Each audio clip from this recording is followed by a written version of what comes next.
Vamos a orar entonces para que el Señor nos dirija en esta nueva clase que estaremos viendo en esta mañana. ¿Ya? Oremos entonces al Señor. Padre, te queremos dar las gracias por este nuevo día que tú nos has dado. Gracias porque podemos reunirnos para aprender de tu palabra. Te pedimos, Señor, que tú nos guíes, que nos direcciones y que podamos juntos seguir profundizando en tu verdad, Señor. Gracias, Padre, por el descanso, por los alimentos que tú nos das, por la provisión diaria. Y hoy, Señor, guíanos para que podamos conversar y meditar juntos una vez más en las verdades de tu palabra. Pedimos todo esto en el nombre de Jesús. Amén. Amén, mis hermanos. Estamos viendo, y aquí le hago un resumen, ¿cierto? Para que si tienen alguna duda o alguna pregunta podamos conversar al respecto, ¿ya? Estamos viendo los concilios ecuménicos, ¿ya? Concilios ecuménicos, vimos desde el principio qué quería decir esta palabra rara y por qué nos involucramos en estos temas. Nos involucramos porque nuestra misma confesión, en el capítulo 1, sección 10, ¿cierto? Dice que la máxima autoridad que nosotros tenemos es la palabra y por ella tenemos que filtrar todas las cosas. Y entre esas dice los concilios, ¿vale? La palabra los concilios, ¿ya? Y ahí se refiere a los concilios que la Iglesia ha tenido a través de los siglos, ¿ya? Y la Iglesia ha tenido muchos concilios a través de los siglos, pero uno de los más conocidos son los 7 concilios ecuménicos, que se les conoce así, ¿ya? Concilios, primero, ¿por qué? Porque la palabra concilio es una reunión de obispos, los cuales se reúnen para poder tomar una decisión doctrinal sobre algo, ¿ya? Esa es la idea de concilio, ¿ya? La idea de concilio donde se concilia, ¿cierto? Las distintas visiones, se juntan los obispos y ellos finalmente oran al Señor, estudian la palabra y llegan a alguna determinación, ¿ya? Y ecuménicos, que es una palabra que la gente le tiene miedo porque se ha distorsionado lo que quiere decir, pero en ese tiempo ecuménico era todo el mundo conocido, ¿ya? Lo que quiere decir es que los concilios ecuménicos era la reunión de todos los obispos conocidos de ese tiempo que se reunían para poder meditar, para poder entender y para poder interpretar bien la Biblia, ¿ya? Eso es lo primero que vimos como una introducción cuando empezamos con esta serie, que hoy ya estamos terminando. Si es que no ha visto las anteriores, están grabadas, así que ahí puede profundizar en estos temas, ¿ya? Entonces, a partir de entender esos concilios, hubo 7 concilios ecuménicos, ¿ya? O sea, 7 reuniones en donde se juntaron los obispos, en donde ellos discutieron estos temas, ¿ya? El primero de ellos, como lo vimos ya, pero por eso estoy haciendo un resumen para los que están familiarizándose recién con esto, quizás al llegar a esta serie. El primer concilio fue el concilio de Nicea, ¿ya? En el año 325, ¿ya? Uno de los primeros concilios ecuménicos donde el emperador Constantino, ¿ya? Reúne a todos los obispos de la época, ¿ya? Y este es un dato que siempre es importante que tengan en cuenta y que generalmente los cristianos no sabemos, es que la política y la religión en los primeros siglos estaba mezclada, ¿ya? No era algo que estaba separado como hoy se nos ha enseñado o como supuestamente hoy se trata de ver, ¿ya? Pero en ese tiempo política y religión en Estados Unidos era muy común, entonces los concilios eran teológicos, o sea, trataban de explicar algo de la Biblia, pero mezclado con política, porque los que llamaron a estos concilios eran emperadores. Por ejemplo, el primero fue Constantino, ¿ya? Que llama el primer concilio ecuménico en el año 325, ¿ya? ¿Y cuál era el problema que él quería resolver o quería tratar? El problema era la pregunta sobre el arrianismo, ¿ya? Arrianismo viene de un obispo que se llamaba Arrio, y de ahí su nombre, arrianismo, ¿ya? Que él decía que Jesucristo no era Dios, ¿ya? Decía que Jesucristo era un ser superior, que era una especie de divinidad, pero no Dios igual al Dios Padre. Entonces, eso creó una controversia en ese tiempo, ¿cierto? Una discusión, y en esa discusión se tenía que llegar a algún acuerdo, se tenía que estudiar la Escritura y ver qué es lo que la Escritura entendía, ¿ya? Entonces, se juntan todos los obispos y se llega a la conclusión de que Jesús sí es Dios, ¿ya? La Escritura nos enseña que Jesús sí es Dios, ¿ya? Y el principal defensor, porque cada concilio tuvo su defensor, el principal defensor fue Atanasio, ¿ya? Que es un obispo de ese tiempo, ¿ya? Atanasio, ¿ya? Todos estos libros, como les he dicho en otras ocasiones, están en español hoy en día, gracias a Dios antes no existían, pero todos estos libros son los libros que, así como hoy la gente lee, como les he dicho en otras ocasiones, hoy nosotros leemos, no sé, a MacArthur, a Piper, Sproul, y la gente los cita como los grandes autores. Bueno, en este tiempo estos eran los autores, ¿ya? Estos eran los MacArthur, estos eran los obispos de ese tiempo, ¿ya? Entonces Atanasio es uno de ellos, que defiende la divinidad de Cristo, ¿ya? Que argumenta que es importante ver la divinidad de Cristo, ¿ya? Entonces ahí vemos el tema de de este obispo Atanasio. ¿Ya? Bueno, ¿alguna pregunta? Porque voy avanzando, estoy obviamente haciendo un resumen de los concilios ecuménicos, pero hasta ahora se entiende para ver que estamos entendiendo el asunto. Muy bien, hermanos. ¿Ecuménico lo podría repetir? Sí, ecuménico significa todo el mundo conocido. Eso es lo que significa la palabra, quiere decir, o toda la tierra habitada. Quiere decir que es de todo el mundo. Es como decir universal. Concilio ecuménico alude a la idea de que se reúnen todos los cristianos, en verdad los obispos de ese tiempo, para decidir algo. Esa es la idea. ¿Ya? Entonces, este fue el primero. Entonces, la iglesia llega a la conclusión de que Jesús sí es Dios. Y de aquí se crea lo que se conoce como el credo niceno. ¿Ya? Eso lo pueden ver en internet, van a encontrarlo. Credo niceno colocan y es una declaración doctrinal que dice Jesús es Dios, en forma muy resumida. ¿Ya? Pero después siguió la controversia, terminó este concilio, después en el 381 siguió la controversia. Algunos obispos no quedaron de acuerdo con que Jesús era Dios, entonces hubo algún movimiento que se opuso y todo el tema, y entonces se tuvo que convocar a otro concilio, ya que este es el segundo concilio ecuménico, en donde, ¿cierto? Había un grupo que se llamaba los macedonios, que decían que, bueno, por un lado decían que Jesús no es Dios, y por otro lado decían el Espíritu Santo no es Dios, ¿ya? Entonces había esa discusión y se trataba o se buscaba resolver si es que era verdad que el Espíritu Santo no era Dios. ¿Ya? Entonces hubo todo, obviamente un concilio, se discutió el asunto y finalmente se llegó al acuerdo de que Jesús sí es Dios y que el Espíritu Santo sí es Dios.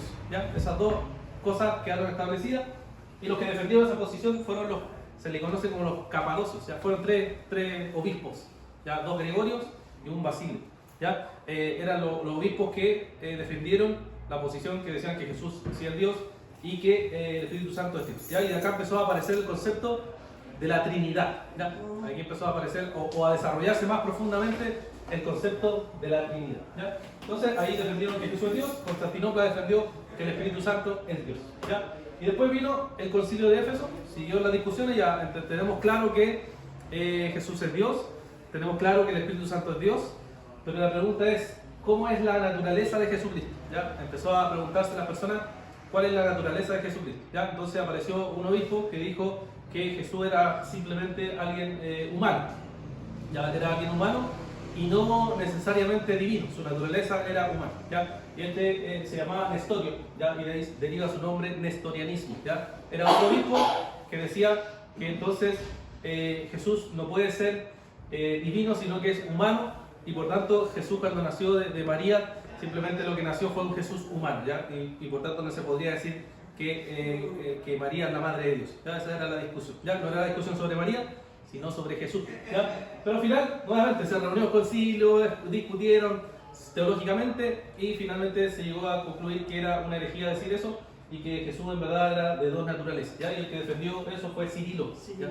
Cirilo fue uno de los que defendió esa posición y finalmente influenció en todo el concilio. ¿Ya? Y después en Calcedonia se dio la vuelta, o sea, aquí fue el problema sobre si Jesús es divino o humano, y se decía que era humano, y aquí llegó a la postura contraria que decía que Jesús en verdad es solo divino. ¿Ya? ¿Quién decía esto? Eutiques, ya que era un obispo de ese tiempo, decía Jesús en verdad es solo Dios, no es humano. Entonces hubo un obispo que dijo no, está equivocado, que se llamaba León, ¿ya? León Magno, el cual argumentó y dijo no, en verdad está equivocada esa posición. Lo que tenemos que entender es que Jesús sí es humano. ¿Ya? No podemos simplemente pensar que es divino, sino que es humano. ¿Ya? Entonces, se estableció el concilio de Calcedonia y llegó a la conclusión de que estaba equivocado Eutiques, que el entendimiento que teníamos que tener era que Jesús en verdad tenía dos naturalezas, la humana y la divina. ¿Ya? De aquí deriva, ¿cierto?, las dos naturalezas de Cristo, la naturaleza humana y la naturaleza divina. O sea, lo que ahora, hoy en día ya como que aceptamos, ¿cierto? Hoy día lo vemos normal, decir Jesús es verdaderamente hombre y Jesús es verdaderamente Dios. ¿Ya? Entonces esas dos naturalezas que para nosotros ahora es normal y que está en nuestra confesión, de aquí deriva, o sea, viene desde este tiempo, desde el tiempo de Calcedonia.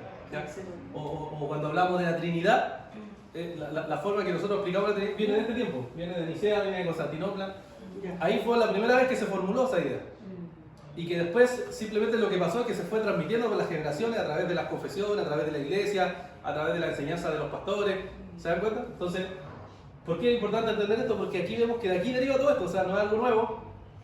lo que nosotros queremos, sino que algo que 2000 años la iglesia ha entendido de la Biblia y de ahí se ha ido traspasando a través de los siglos hasta llegar a nosotros. Por eso cuando empecé esta serie les dije, aquí vamos a aprender nombre nuevo, gente nueva, pero que es nueva para nosotros. Pero en la historia de la iglesia, estas personas siempre han sido considerados muy importantes. ¿Ya? Principalmente esto, Atanasio porque defendió los padres de Capadocia, porque defendieron la naturaleza del Espíritu Santo, Cirilo porque defendió ciertas cosas y León porque defendió ciertas cosas. ¿Ya? Entonces ellos han sido considerados como muy, muy importantes. Ya, hasta ahí me detengo, sé que hay esta información para el que no ha estado expuesto a esto, pero para alguien que ya ha estado en la otra serie, en los otros capítulos que hemos estado viendo esto, ¿ya? No sé si se entiende, alguna duda, pregunta, la idea es que quede más o menos claro. Como les digo, si quieren profundizar, las clases están grabadas, entonces pueden ver hacia atrás lo que hemos estado viendo. Bueno, después el quinto concilio ecuménico trató más que todo de reafirmar estas cosas, ¿ya? Fue la controversia que se le llama de los 3 capítulos, quiere decir que habían 3 autores que eran sospechosos de enseñar alguna de estas herejías. O sea, la herejía de Nestorio o la herejía de Eutiques, ¿ya? Eran sospechosos de enseñar eso, entonces lo que hizo ese concilio fue simplemente examinar lo que se había enseñado, examinar la doctrina que se había enseñado y corregir, ¿ya? Y ver si era doctrina mala o doctrina buena, ¿ya? Entonces simplemente eso es lo que hizo ese concilio. Y la semana pasada vimos el concilio de Constantinopla III, ¿ya? En donde hubo un debate sobre la voluntad de Jesús. ¿Cuántas voluntades tenía Jesús? Ya vimos que eran 2 personas, ¿cierto? Sí. Entonces esas 2 personas, la pregunta era, ¿tiene una voluntad o tiene 2 voluntades? Y eso creó la discusión, ¿cierto? Aquí Sergio fue el protagonista, no Sergio de aquí de esta iglesia, sino Sergio de ese tiempo, fue el protagonista de, ¿cierto?, decir que Jesús en verdad tenía una voluntad. Y bueno, creó todo un debate nuevamente, y el que se opuso a eso se llamaba Máximo, ¿ya? Y él, vimos también la semana pasada los pasajes y todos los pasajes que se discutieron, y se llegó a la conclusión de que en verdad tenía 2 voluntades, ¿ya? Y eso quedó establecido, pero al Máximo lo matan, y por eso se conoce como Máximo el confesor, porque le cortan las manos, le cortan la lengua, ¿ya? Por defender lo que él creía, pero finalmente la iglesia llega a la conclusión de que la posición que tenía Máximo era la posición correcta, ¿ya? La posición que entendía bien la escritura, ¿ya? Y de ahí quedó, ¿cierto?, parte también de lo que la iglesia ha creído, ¿ya? Bueno, esto es un resumen, así que eso es lo que hemos visto, pero no sé si alguien tiene alguna pregunta, alguna duda.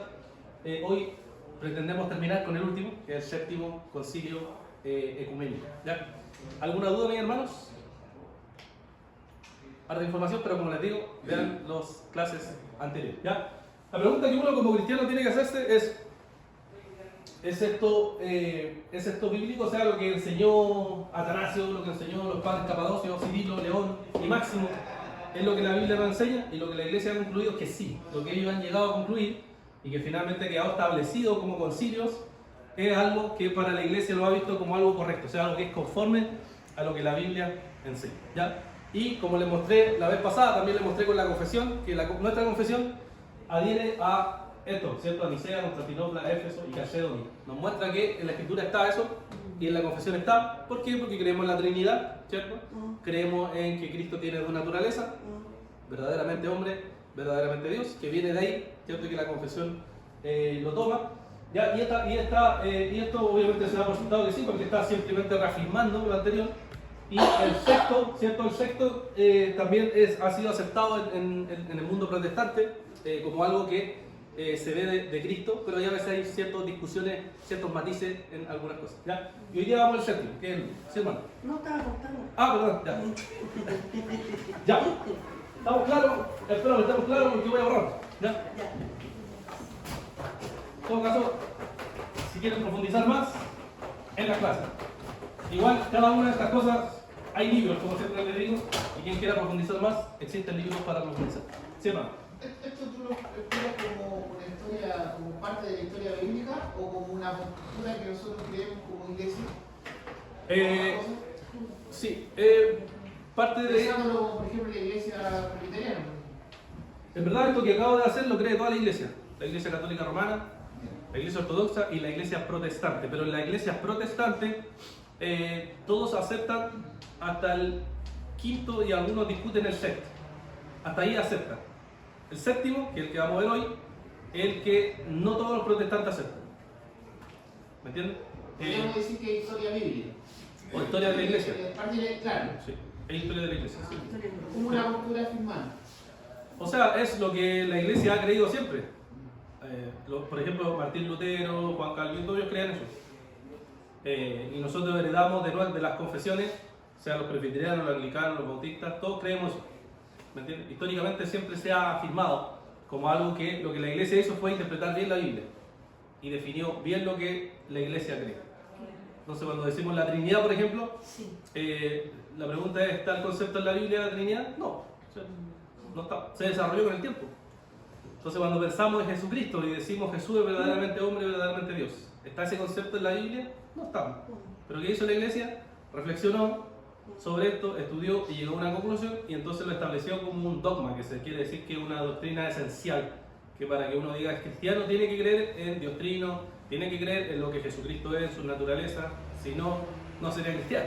¿Me entiendes? Entonces eso es parte de lo que la iglesia ha creído siempre, y los que no han creído eso los consideran herejes, porque herejes como separados, apartados de lo que la iglesia ha sostenido y ha creído siempre, porque creemos que el Espíritu Santo ha guiado a la iglesia a creer eso siempre. Como los unitarios, por ejemplo. Los unitarios, claro, los unitarios caerían en herejía porque niegan Nicea, por ejemplo, niegan que Jesús es Dios. Entonces es un problema, claro, porque no, eso niega la Trinidad, por ejemplo, y podríamos decir que, claro, no tiene un concepto claro de lo que la Biblia enseña, ni de lo que la iglesia ha creído siempre sobre la naturaleza de Cristo, quién es Cristo, etc. Entonces estos temas, por eso estos temas ustedes lo asumen, porque ustedes la gente le enseña, ¿cierto? Ustedes lo asumen, pero la pregunta es cómo llegaron a esa conclusión. Bueno, ese es el proceso histórico, cómo se llegó a esa conclusión, ¿me entiendes? Y para eso hay que estudiar, o sea, hay que profundizar más y estudiar. Y eso es lo que hicimos ahora en esta serie, para que pudieran entender cómo se llega a la conclusión de la Trinidad y de que Jesucristo es divino, humano, como lo entendemos hoy, ¿ya? Que técnicamente, ¿cierto?, se llama la unión hipostática, o sea, una unión, ¿cierto?, de naturaleza. Ya, eso, hermanos. Vamos entonces hoy día al séptimo, ya que es el último concilio ecuménico que se celebra el 787, ¿ya? Como todos los otros concilios, siempre hay que entender el contexto y hay que entender que, como les dije al principio, la política y la religión en este tiempo estaban unidas. No era algo separado, como hoy día nosotros vemos o creemos, ¿cierto?, que la iglesia y el Estado, ¿cierto?, es algo diferente, pero en ese tiempo era todo unido, ¿ya? Entonces todos los concilios anteriores fueron convocados por emperadores, ¿ya?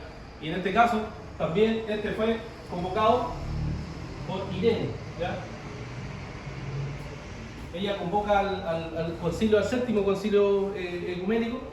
¿Y cuál es el contexto? El contexto es que había una crisis religiosa, había una crisis de debate en ese contexto, en donde había muchos problemas con lo islámico. Aquí estaba apareciendo el Islam, ¿ya? Y el Islam lo que estaba haciendo era tratar de invadir, ¿cierto?, el imperio, y entonces ellos tuvieron que pelear o defenderse o protegerse, ¿cierto?, de ese problema o ese contexto que se estaban enfrentando, ¿ya?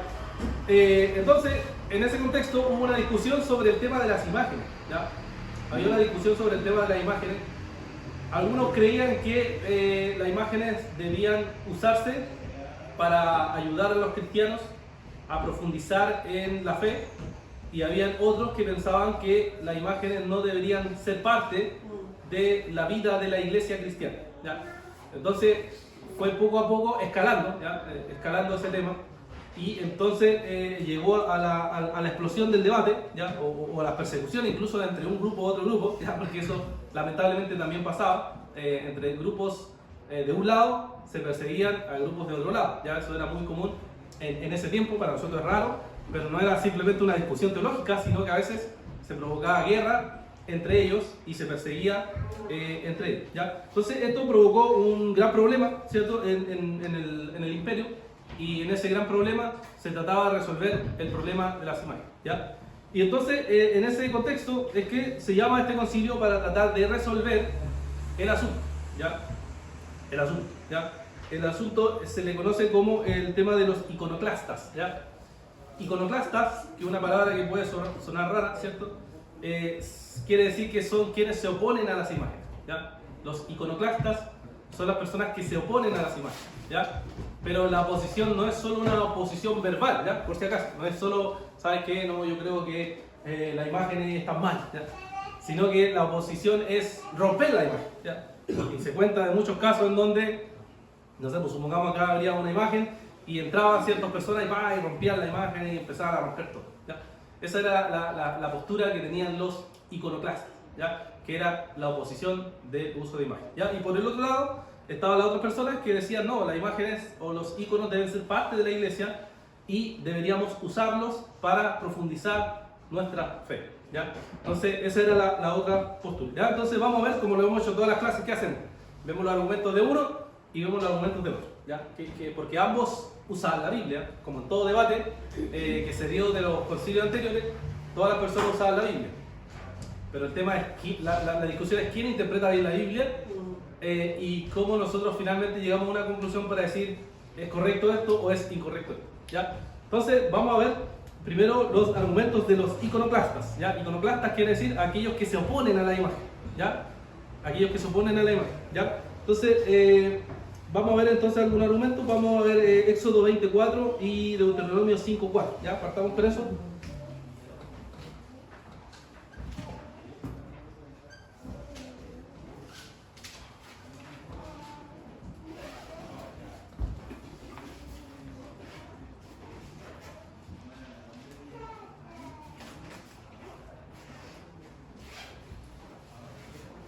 Éxodo 24 y Deuteronomio, les dije 5:8.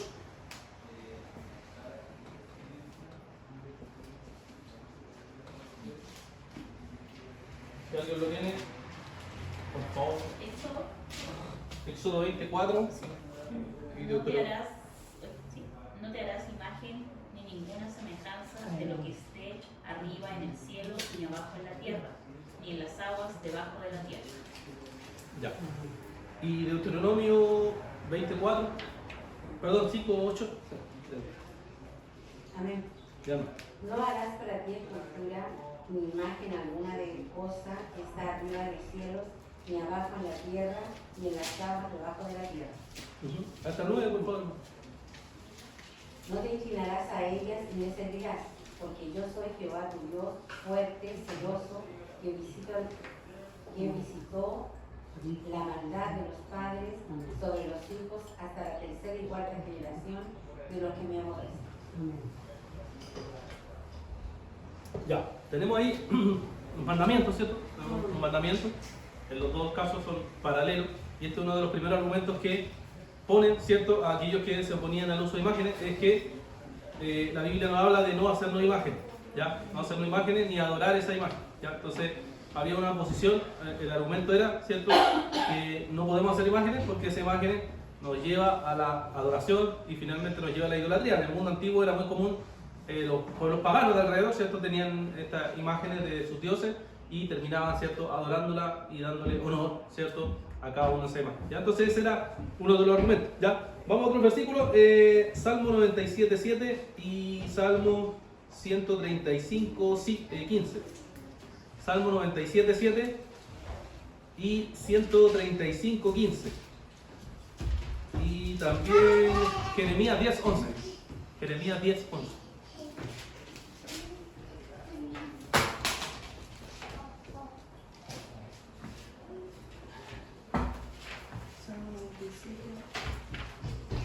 Salmos 97:7, 135:15 y Jeremías 10:11. ¿Quién lo tenga leerlo o no? Dice, sean avergonzados todos los que sirven a imágenes talladas, los que se glorían en los ídolos, póstrense ante él todos los dioses. ¿Cierto? Dice, sean avergonzados, ¿cierto? O sea, adorar imágenes, ¿cierto? Es algo pecaminoso que va contra lo que el Señor nos señala, ¿ya? ¿Y el siguiente? ¿Ese era el? 135:15. Ya. Los ídolos de las naciones son plata y oro, obra de manos de hombres. Ya, ¿cierto? Y tenemos que son los ídolos, los que se crean imágenes, ¿cierto? Son simplemente creaciones de ellos mismos y ellos mismos adoran esa propia creación, lo cual es absurdo, ¿cierto? Porque es algo que tú creas al Dios y adoras a alguien, ¿ya? No tendría sentido, pero era muy común en el mundo antiguo, ¿ya? Y Jeremías 10:11. Jeremías 10:11. Yo. Ah, una salida. ¿Ya? ¿Qué quiere? Les diréis así: los dioses que no hicieron los cielos ni la tierra desaparezcan de la tierra y de debajo de los cielos. Ya, ¿cierto? Aludiendo a la adoración que los paganos tenían de esos ídolos. ¿Ya? Entonces, si uno junta todos esos versículos, digamos, el argumento sencillo es que lo que hacen imágenes, crean sus propios dioses, y al crear sus propios dioses, adoran a sus propios dioses, ¿ya? Lo cual es absurdo, ¿ya? Es algo absurdo, decían, ¿cierto?, los iconoclastas, ¿ya? Por tanto, no hay que crear, decían ellos, imágenes, no hay que hacer imágenes, ¿ya? Añadiendo a eso, ¿cierto?, hubo algunos emperadores, un emperador que se llamaba León, ¿cierto?, que por decreto imperial, acuérdense, política, religión mezclada, por decreto imperial prohibió las imágenes, ¿ya? Prohibió el hacer imágenes o íconos para poder adorar, ¿ya? Entonces se oponía a eso, ¿ya? Algunos usaban también Hechos 17:29, ya que les leo aquí, que dice Hechos 17:29, siendo pues linaje de Dios, no debemos pensar que la naturaleza divina sea semejante a oro, plata o piedra, esculpido por el arte y el pensamiento humano, ¿ya? O sea, dice, no debemos pensar que la divinidad, decían, no podemos pensar que Dios, el Dios que adoramos, tenga que ser hecho en una imagen, porque Él es indivisible, o sea, es invisible, por tanto podemos retratarlo, no tiene ningún sentido e iría contra lo que Dios mismo nos dice en la palabra, ¿ya? Bueno, hasta ahí entonces tendríamos los argumentos de los iconoclastas, ¿ya? O sea, de aquellos que se oponen a las imágenes no solo verbalmente, como les dije, sino que ellos también lo que hacían era buscar destruir, ¿ya? ¿Por qué? Porque las imágenes, para la otra posición que vamos a ver, no eran simplemente imágenes nada más, sino que lo que ellos pensaban de esas imágenes es que esas imágenes ayudaban, ¿cierto?, en la devoción que uno pudiera tener con Dios, ¿ya? Ese era el argumento, ¿ya? ¿Hasta ahí se entiende? ¿Estamos bien? ¿Sí? Ya. Vamos entonces al otro grupo, este era el grupo A, ¿cierto?, los que se oponían.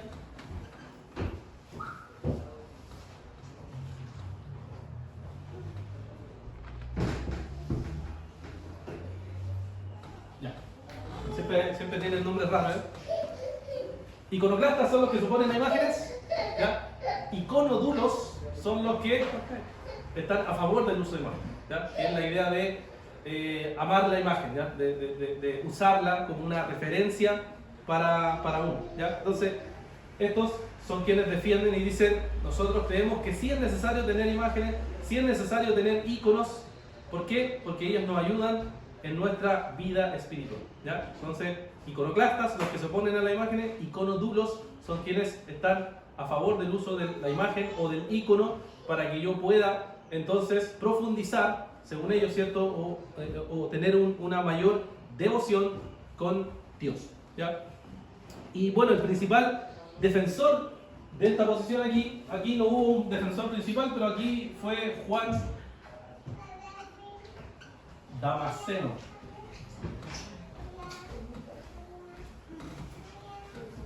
Ya, el principal defensor de aquí fue Juan Damasceno, ¿ya?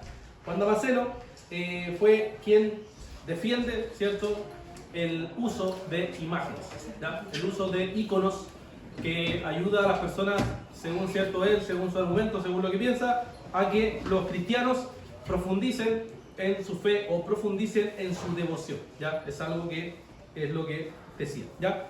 Entonces, uno dirá, bueno, ¿qué argumento usó? Y eso es lo que vamos a ver, ¿ya? Vamos a Juan, Juan capítulo 1, versículo 14, Juan 14, 9 y Colosenses 1, 15. Juan 1, 14, Juan 14, 9 y Colosenses 1, 15.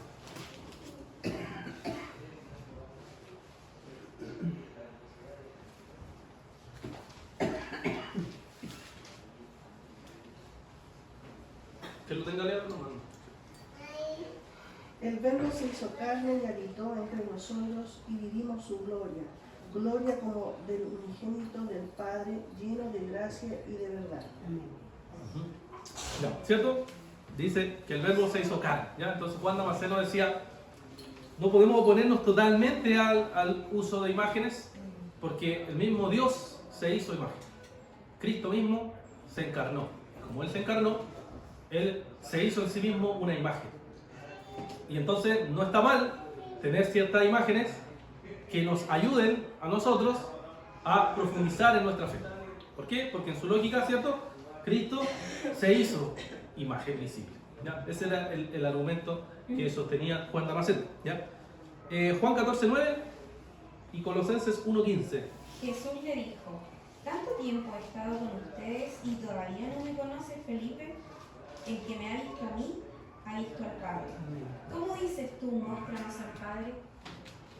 Ya, ¿cierto? Y el que me ha visto a mí, ha visto al Padre. ¿Ya? Entonces, Juan Damasceno razonaba y decía, bueno, si nosotros vemos a Cristo, que es la imagen del Dios encarnado, y que lo vea Él, vea al Padre, entonces a través de imágenes de Cristo, nosotros podemos, ¿cierto?, profundizar, porque estamos viendo finalmente a Dios, ¿cierto?, a Dios encarnado. ¿Ya? Esa era su lógica, la que él sostenía, ¿ya? Juan Damasceno, ¿ya? Y Colosenses 1:15. Colosenses 1:15.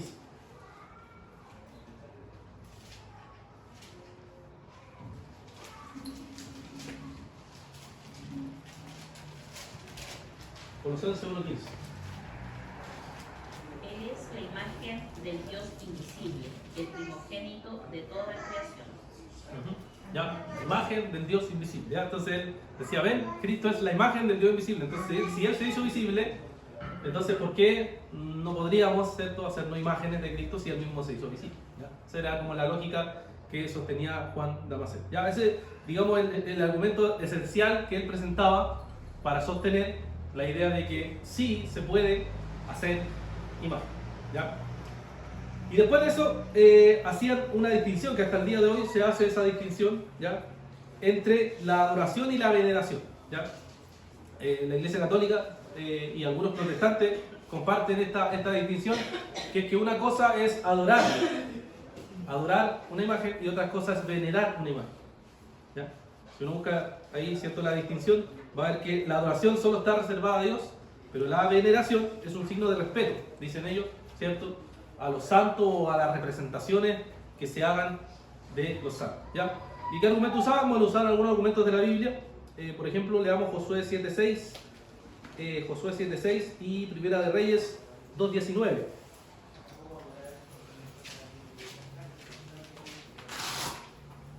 Josué 7:6, Primera de Reyes 2:19.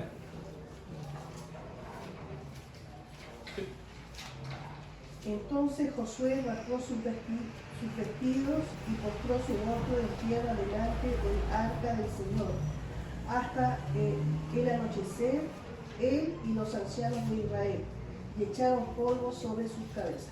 Ya, ¿cierto? Ahí se postran sobre el arca, ¿cierto? El arca del Señor. Entonces ellos argumentan y dicen, bueno, ahí hay un signo, ¿cierto?, de postración frente a un objeto, y ellos están ahí, ¿cierto?, postrados. Entonces podemos hacer la distinción, según ellos, ¿cierto?, dicen en su lógica, podemos hacerla porque la Biblia mismo también lo permite. Y Primera de Reyes 2:19, Primera de Reyes 2:19.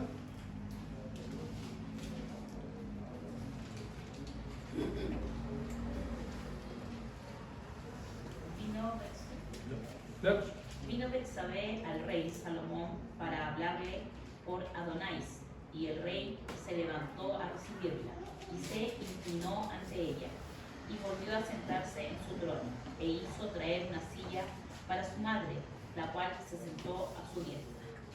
Ya, ellos dicen ahí, ¿cierto? Si se dan cuenta, se postró, o sea, veneró a esa persona, pero no necesariamente la adoró, sino que la veneró. Entonces, ellos dicen, es posible la distinción entre adorar y venerar. Son cosas diferentes. ¿Ya? Adorar es adorar solo a Dios, venerar es señal de respeto a vos. ¿Ya? Y bueno, y el tercer argumento es el de que ellos dicen que las imágenes ayudan a profundizar más de Dios. ¿En qué sentido? En el sentido de que en el mundo antiguo teníamos personas que no leían, personas que no leían como nosotros, ¿cierto? Entonces la imagen lo que ayuda es a aprender más de Dios, que le llaman la función pedagógica, o sea, la función de enseñanza que uno puede tener a través de las imágenes. Y dicen, bueno, la misma Biblia, aunque ciertamente condena el hacer imágenes para adorarla, la misma Biblia en varias ocasiones, ellos dicen, usa imágenes para las personas. Por ejemplo, Éxodo 25, versículo 18. Ya lo voy a leer aquí. Éxodo 25, 18. Dice: harás también 2 querubines de oro, lo harás de oro labrado a martillo en 2 extremos del propiciatorio. Harás un querubín en un extremo y el otro extremo harás el propiciatorio con los querubines en 2 extremos de una sola pieza. Bueno, ahí sigue describiendo. ¿Qué está describiendo? Lo que cuando hacen, ¿cierto? Construyen querubines que Dios manda a hacer a Moisés, el arca y todo el tema, y esas eran imágenes, ¿cierto? Son imágenes de seres celestiales que Dios manda a hacer. Entonces cuando Marcelo dice, a ver, ¿qué hago en qué? ¿Se adora o no se adora? ¿Se hace imágenes o no se hace imágenes? Si en la misma Biblia tenemos ejemplos que hay imágenes que Dios manda a hacer. Entonces, ¿cómo resolvemos ese dilema? Según él, hay que tener la distinción entre adoración y veneración, ¿ya? Y número 21, al tiro vamos a la pregunta, número 21, 8 y 9.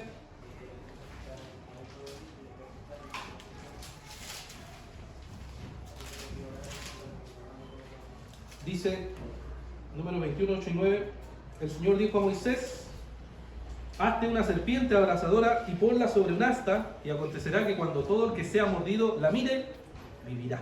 ¿Está? Entonces fíjense ahí que tenemos. Tenemos entonces una imagen, ¿ya? Dicen que cuando la mire va a vivir. Si se recuerda un poco el contexto, ¿cierto? El tema cuando el pueblo había pecado, como había pecado, estaban muriendo, y como estaban muriendo, Dios le dice a Moisés: hazte una serpiente, y esa serpiente cuando la miren, el pueblo se va a sanar y no va a morir, ¿ya? Después incluso Jesús usa esta misma imagen en Juan capítulo 3, ¿ya? Pero el punto es que ahí tenemos una imagen, ¿ya? En donde Dios mismo permite esa imagen, ¿ya? Entonces los argumentos de Juan Damasceno para defender la idea de sí tener imágenes eran, como les dije, Jesucristo encarnado. Si Jesucristo se encarnó, Él fue una imagen y por tanto hay que hacer imágenes. Segundo, cierto que hay una distinción, hay que distinguir, él dice, entre adoración y veneración. ¿Ya? Tenemos que distinguir entre adoración y veneración, dice él, entonces hay una distinción. Y en tercer lugar, cierto que las imágenes ayudan a que uno pueda aprender más de Dios o profundizar más de Dios, porque la misma Biblia nos enseña ejemplos donde Dios hizo eso para ¿ya? Bueno, ahora sí, pregunta, ese es el problema. ¿Cuál es la posición más bíblica? ¿Ah? Yo tengo un comentario. Diga el comentario. Igual Dios le dice a Moisés que haga un incienso y le da las indicaciones específicas de cómo tiene que ser perfectamente creado. Y también en la vestidura sacerdotal, en el pectoral, eran 12 piedras que obviamente Dios las creó y representan a las 12 tribus de Israel. Entonces vemos que igual Dios en su soberanía lo ha decidido así, porque es su creación. Y Él ordena que todo sea como Él quiere. Eso era un comentario. Ok, gracias. Ya, ¿cuál es la posición más bíblica entonces, hermanos? Iconoclastas que se oponen a las imágenes, o iconodulos que dicen, según los versículos que vimos, que sí es permitido hacer imágenes. ¿Qué dijo? Yo personalmente me quedo con el B, Ya. en lo personal. ¿Ok? ¿Qué piensan los demás? Este es el séptimo concilio, la pelea del séptimo concilio. Está buena, ¿no? Javier. Yo por lo menos lo encuentro distinto porque en el Antiguo Testamento Dios lo demandaba. O sea, Dios mandaba o hacer querubines o hacer ciertas imágenes dentro del mismo templo. Pero ya en el Nuevo no vemos un mandato para que dentro de la iglesia, dentro del templo se haga tal cosa. ¿Entiendes? O eso de que se postraban ante el arca del pacto, si igual el arca del pacto representaba que estaba Dios ahí o estaba el Espíritu de Dios ahí. Entonces no lo vería tanto como veneración, ¿entiendes? Y lo vería de esa forma. Yo por lo menos igual me quedo con el A, pero no sería tan radical de ir a destruir. Ya, No, porque igual yo sé que, bueno, he visto argumentos también de los católicos, o sea, uno igual puede tener la foto de un familiar que se murió, por ejemplo. Claro. Pero tampoco vería que están jugando con fuego los católicos al hacerse imagen de yeso y remojarle todos los pies por los labios. O besarlo, No, estoy venerando, pero tienen todo besado los pies. Entonces, yo en verdad pienso que están jugando con fuego con ese término de la veneración y eso. ¿Hermana Sara? Sí. No, hay hizo como una definición de dos cosas, como eso. Sí, una distinción, adoración que es solo a Dios, y veneración, que es un respeto, que es lo que decía Nicolás, hay un respeto a una imagen, tener una imagen porque te recuerda o la respetas. Esa distinción hacen los católicos, que los que señaló, también los ortodoxos, que es otra línea, y algunos protestantes. ¿Ya?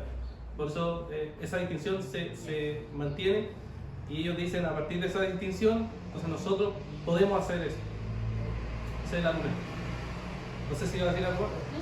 Ay, Esteban. Lo que decía usted respecto al ver, no se tomaría como idolatría, como dice usted, como veneración. Claro, ellos dicen que no. Eso es lo que propone Juan. Eso es lo que propone Juan. Sí. Yo pensaba, por ejemplo, cuando los maestros le compran Biblia a los niños y tienen figuritas, y es una forma de ilustración, sería como una veneración. O sea, desde la postura iconoclasta, claro, sería idolatría. Sería mal. Yo tengo otra. A modo de imagen, yo en lo personal lo veo no imagen de una figura, imagen visual. Yo lo veo así. Por ejemplo, yo me dedico a la medicina natural. El Getsemaní, no, separemos. Está el Getsemaní, que es cuando Jesús ora y transpira sangre. Ya. Hay algo muy importante en la medicina natural. Por ejemplo, para prensar un fruto, puede ser, o una semilla, se tiene que aplastar en una prensa. Prensa significa la prensa de aceite. No, Getsemaní significa prensa de aceite. Entonces yo, que estudio esto, que me dedico a la medicina natural, yo analizo que mediante esto yo veo como una ilustración de lo que Jesús vivió en la cruz, que digamos que fue aplastado para que cayera su sangre claramente, y yo lo he visto así, de que para que el fruto se aplaste con la prensa, que incluso el Getsemaní es prensa de aceite, o en la semilla o el fruto cae el aceite. Y yo, claro, el aceite se ocupa, yo lo ocupo para muchas cosas para los productos, y uno de los fundamentales que yo también hago es oleato, o también hago ungüentos. Y hay ungüentos que son para regenerar el tejido de la piel. Entonces, yo lo veo como que lo conecto así. Por eso yo voy por el ver, porque no lo veo como una figura en sí, sino que es una imagen, digamos una ilustración. Que yo veo a Dios, que en cada cosa de la naturaleza que Él ha creado para la medicina para nosotros, veo a Dios, el cielo, todo lo que ha hecho, uno ve la grandeza de sus manos y vemos que quizás es grande porque somos pequeños, vemos el cielo grande, pero en realidad el cielo es pequeño. Y nos damos cuenta de que Él es un Dios grande. Entonces yo en este aspecto de mi rubro, de lo que yo hago, yo siempre he visto a Dios en todo lo que, en cada detalle de su creación. Hay una flor que se llama caléndula, que es para regenerar el tejido de la piel. Me encanta esa flor, es lo que hace, regenera las heridas, las quemaduras, las heridas. Y yo veo a Dios como claro, porque Él también actúa en nuestras vidas como una caléndula, porque Él nos regenera por dentro. Entonces yo veo a Dios en todas las cosas y en toda la naturaleza. Yo no haría una figura exacta ni la idolatraría, pero sí lo veo en una imagen como ilustrada, digamos, es como la vista que nos entrega. No sé si se entiende lo que estoy diciendo. Sí, lo entiendo, sí. Por eso voy por el B y no por el A. Okay. ¿Alguien más? Estamos viendo el debate del séptimo concilio ecuménico, ¿cierto? Los iconoclastas que decían no hay imágenes, destruir las imágenes, y los iconodulos que decían sí se puede tener imágenes porque, bueno, ya vimos los argumentos que presenta Juan Damasceno. Bueno, la conclusión para resumir, la conclusión del séptimo concilio es que la posición B tiene la razón, ¿ya? Entonces el concilio establece que debería tener o sirve para devoción de los cristianos el uso de imágenes, ¿ya? Y por eso la Iglesia Católica Romana, la Iglesia Ortodoxa, ellos tienen imágenes y creen que es necesario tener imágenes porque ayuda en la vida espiritual, ayuda en la devoción, ¿ya? Y eso es lo que llega en conclusión el séptimo concilio ecuménico. Pero ¿cuál es el problema aquí? ¿Ya? Porque aquí uno diría, ya, pero este es un concilio ecuménico, entonces para nosotros como Iglesia Bautista es algo vinculante, es algo que deberíamos hacer, porque lo dice el séptimo concilio ecuménico. La respuesta es no. ¿Por qué? Les digo por qué. Porque el séptimo concilio ecuménico, como les decía al principio, no es aceptado por todos. Es aceptado por la Iglesia Católica Romana, es aceptado por la Iglesia Ortodoxa, Pero la iglesia protestante, porque acuérdense que los protestantes son diversos, ¿ya? No hay una sola línea, hay pentecostales, metodistas, presbiterianos, anglicanos, luteranos, bautistas, etc. ¿Ya? Hay hartos. Entonces, quienes creen o quienes siguen esta línea, digamos, en el mundo protestante, son, por ejemplo, los anglicanos. Por ejemplo, si usted ha ido a un culto anglicano, no sé si ha ido, pero si va a puede encontrarse quizás, no una imagen, pero sí puede encontrarse quizás un cuadro, ¿cierto? Un vitrial con una imagen. O si va a los luteranos también se va a encontrar que para la gente cuando va a los luteranos me da risa porque dicen es igual a los católicos.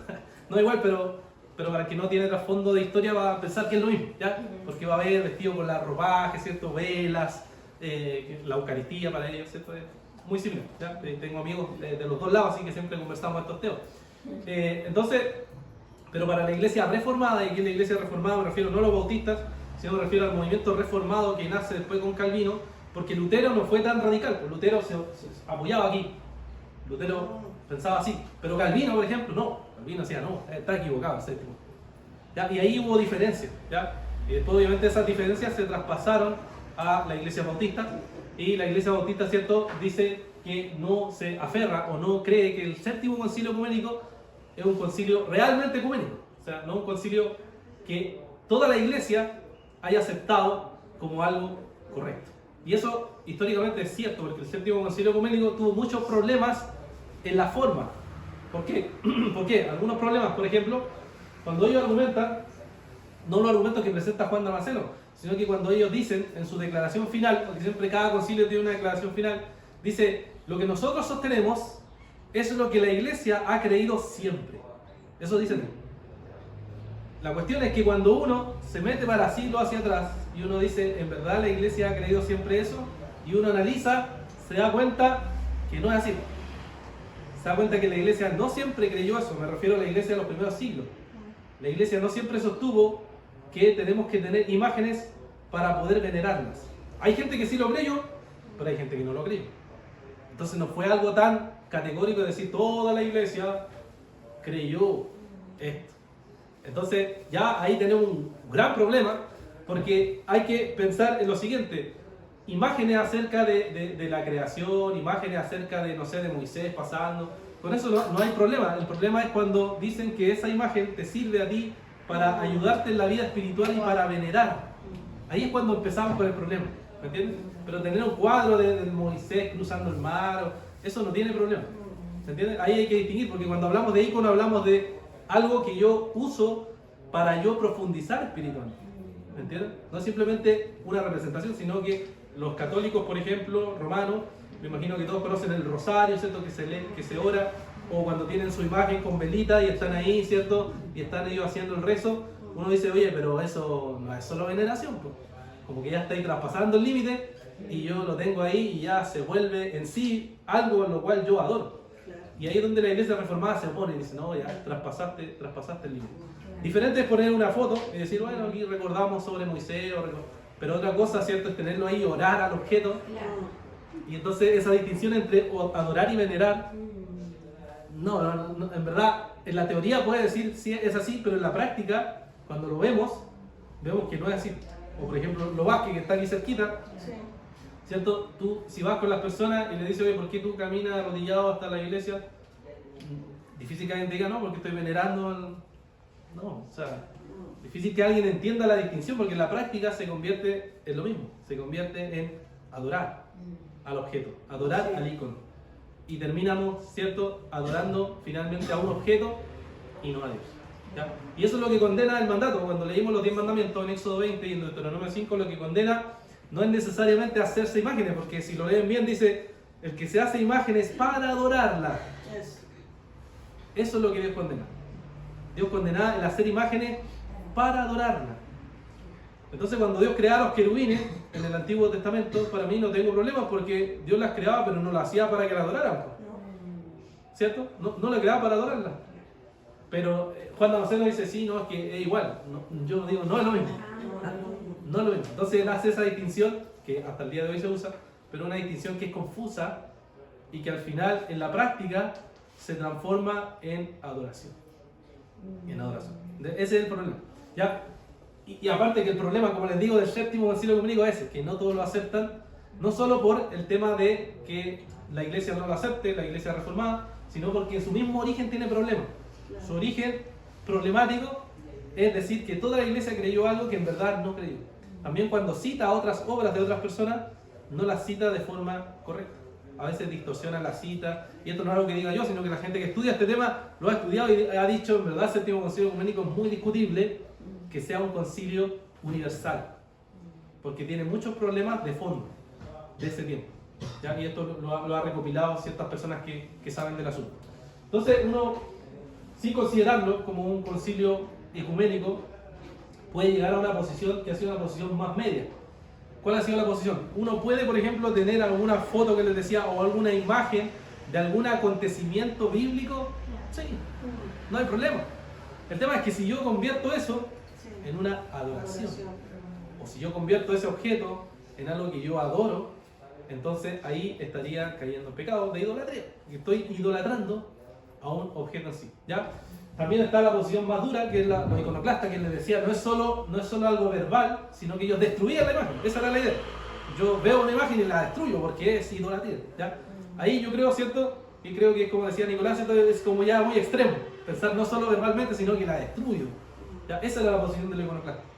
Y la de la otra era no, yo tengo. Entonces hay una posición media. Yo puedo tener, si quiero alguna representación de lo bíblico, puedo tener. Pero yo lo adoro, no lo adoro. Simplemente una imagen que yo tengo ahí que no estoy adorando. ¿Ya? Esa es la posición que en el mundo reformado, ¿cierto?, se llegó como a mediar, ¿ya? Pero no hay acuerdo absoluto sobre la forma de, ¿cierto? No hubo acuerdo absoluto. Lo que sí, el mundo reformado apuntaba a que tener imágenes de Jesús se veía como idolatría. Tener imágenes de Jesús porque Jesús, ¿cierto?, no debería ser representado, ¿ya? Y ahí ya caemos en los problemas que creo que nombró Esteban, ¿cierto? Tener una imagen, un dibujito de Jesús en un librito sería idolatría, o ver The Chosen, que quizás algunos la vieron aquí, la serie de Chosen, sería pecado de idolatría porque está representando a Jesús. ¿Ya? Ahí ha habido distintos puntos de vista sobre eso, pero en general la Iglesia Reformada ha visto eso como algo idolátrico, porque no puede representar a Jesús en la carne. ¿Ya? Pero como les digo, hay discusiones sobre eso, pero en general se ha visto así, por lo menos desde Juan Calvino, los que siguieron, algunos por ahí se opusieron, pero en general fue como la posición más mayoritaria que hubo. ¿Ya? Pero en el tema de poner un cuadro y algo así, ese no era el problema. El problema es si yo usaba el icono para adorarlo, ¿cierto? Para ponerlo como algo que me iba a ayudar espiritualmente y que yo iba a tener una profundidad espiritual con Dios por ese objeto, porque supuestamente el icono me ayudaba en mi vida espiritual. ¿Ya? Digamos, ese fue el asunto. ¿Ya? Bueno, preguntas, dudas que tengan sobre este punto. El problema pasa a ser que cuando una representación física pasa a ser una divinidad, que eso es lo que se hizo después del 787 en el segundo concilio de Nicea, porque de ahí en adelante se pervirtió todo, o sea, miraban todos los objetos en vez de venerarlos y idolatraban, y por eso que una línea una línea muy fina pasa a ser de la adoración a la veneración, una línea muy fina. ¿Por qué? Porque una representación física puede pasar a una divinidad, lo mismo que pasa con la gente que no sé por qué creen los artistas, los adoran y tienen pósteres en la casa y todo eso ya pasa a ser una adoración. Entonces, es una línea muy fina de pasar a adorar a venerar. Por eso que hasta el 726, por lo menos, antes del segundo concilio de Nicea, estaba todo relativamente bien hasta que se reguló en el segundo concilio, con Constantino VI, ¿no? Eso pasó a ser que después se empezó como a pervertir un poco la imagen o la adoración, creyendo en que esa imagen podía ser milagro. Entonces pasó a ser una divinidad. De ser una divinidad pasaron a adorarlo. Entonces es una línea muy fina, pero en la adoración y la veneración. Sí, bueno, y tenemos los casos de, me imagino que han visto alguna vez esas noticias de que la imagen de Jesús está llorando sangre o cosas por el estilo. Claro, detrás de eso es la creencia de que esa imagen de Jesús está conectado de alguna forma espiritual con Dios y hace milagros, digo. ¿Entiendes? Esa es la lógica, pero obviamente es una lógica que está mal, o sea, no está razonando bien según lo que la Biblia vemos o en la Escritura vemos, ¿ya? Pero de ahí es que viene esta defensa. Por ejemplo, la Iglesia Católica desde ahí defiende esto, desde la distinción que hacen de adoración y veneración, ¿ya? Ni uno ni lo otro. me cambié. Sí, porque es que es cierto lo que decía el hermano, es una línea muy delgada, la verdad, como punto intermedio, no sé, no, ni uno ni lo otro. Sí, una línea. Por eso Porque no, yo lo veía en otro ámbito, yo lo tengo, no, si hablamos de este punto y no del que yo tengo aquí en mi mente, no, ninguno. Ujú. Bien, bueno, con eso mis hermanos terminamos los 7 concilios ecuménicos. Como les decía, ¿por qué es importante entender esto? Porque como iglesia, nosotros somos una iglesia bautista, pero no somos una iglesia ajena a la historia. La historia está en nuestra confesión. Como les dije, Nicea 1, ¿cierto? Éfeso, Calcedonia, Constantinopla, los primeros 4 concilios ecuménicos, por ejemplo, están en nuestra confesión súper clara. Nosotros creemos en Nicea, creemos en Constantinopla, creemos en Éfeso, creemos en Calcedonia, porque enseña lo que la Biblia enseña y está reflejado en nuestra confesión. ¿Ya? Después el quinto, el sexto, ¿cierto? Ahí empieza un poquito a sí, la mayoría sí, pero algunos tienen sus dudas. Y el séptimo, ya, como vimos hoy, muchos lo rechazan. O sea, por lo menos el mundo bautista lo rechaza, no lo ve como un concilio legítimo, porque esta discusión que se dio, ¿cierto? Se dio aparte de decir que la iglesia siempre creyó eso, en verdad bastante discutible, ¿ya? Y la forma de abordar el concilio y de los argumentos que hay también son argumentos que no deja convencido aún, ¿ya? Entonces, por eso la iglesia bautista en general ha rechazado el séptimo, y en verdad el mundo reformado en general ha rechazado eso. Pero si se encuentran con hermanos protestantes que creen en esto, como los luteranos o los anglicanos que les señalaba, claro, ellos lo creen porque piensan que la interpretación fue correcta de Juan Damasceno, ya que fue un obispo de la época y que él defendió esta postura, ¿ya? Bueno, vamos a orar, mis hermanos, ya estamos en la hora para que el Señor nos siga ayudando.